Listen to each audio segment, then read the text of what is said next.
In this series, we have been looking at the 4 operations: addition, subtraction, multiplication, and division. In this video, we're going to be looking at subtraction.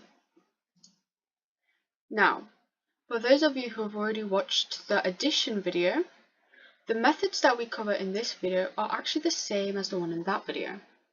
Although they will be the same, I ask that you don't skip this video, because some problems happen that only subtraction has, that addition doesn't, and we need to know how to solve these problems. So please don't skip this video. The method that we're going to be looking at is called column subtraction. Like in the addition video, partitioning the number is also a method that we can use. However, I will not be going over it because it is very complex and is not needed to be known at a Key Stage 2 level. So, let's have a look at column subtraction. Column subtraction is a method that we use when we're subtracting bigger numbers. When I say bigger numbers, I mean the hundreds, the 100,000s, and so on. But at Key Stage 2 level, we only look at hundreds, tens, and ones. But moving forward, we usually use them with the bigger numbers, since the small numbers we could do in our heads. Let's see how we lay it out.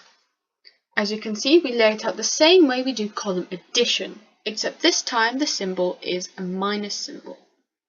The yellow box is for the numbers that we are subtracting, and the blue box is for the answer that we will get.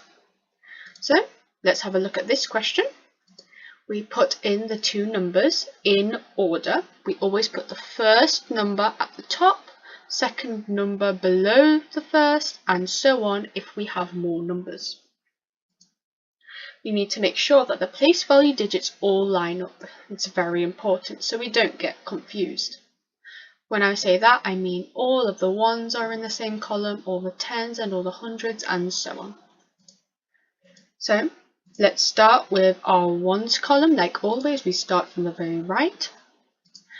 And we're going to do 5 take away 9. With subtraction, it is very important that we always work from the top downwards, since doing it the other way around would give us a different answer, which would not be right.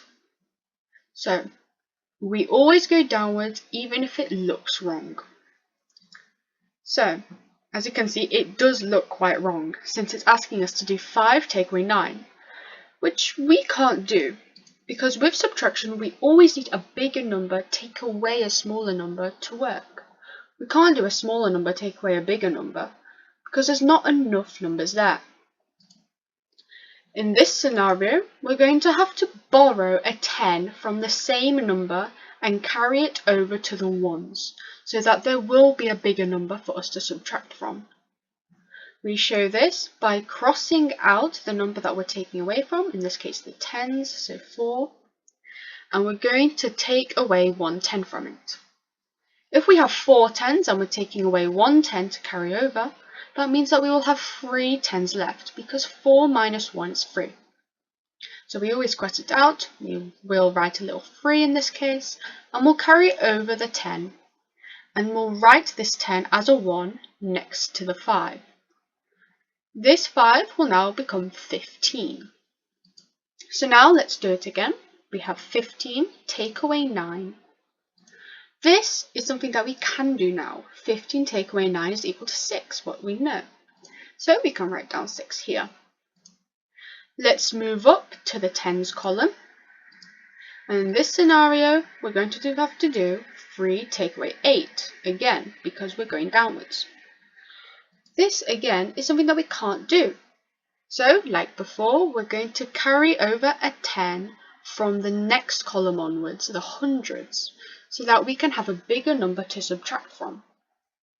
Like before, we're going to take away a 10. 6 tens take away 1 10 is equal to 5 tens, since 6 take away 1 is equal to 5. This 10 we're going to carry over. Now remember, we have borrowed a 10 from this number before as well. This number has become a 3. But now since we're carrying over a 10, this 3 will gain a 10 and will become 13. So make sure not to get confused at that point. So what we can do now is we can do 13 take away 8, which we know is equal to 5. So we can write that down in the answer box. Then finally, we can move over again to the hundreds column. We have 5 take away 4, which we know is equal to 1. So overall, we can see that 645 take away 489 is equal to 156, as it says in the box here. Now, I've touched on this method before, partitioning the number. We usually use this method when we're subtracting smaller numbers, such as ones and tens and hundreds. However, in this video, we're not going to be looking over it. Since this video is about learning at a Key Stage 2 level, it's not needed and you will not be tested on it. Although in the addition video we did touch upon partitioning the number, it's a more easier concept to grasp than partitioning the number with subtraction. And there's just no use really worrying about it.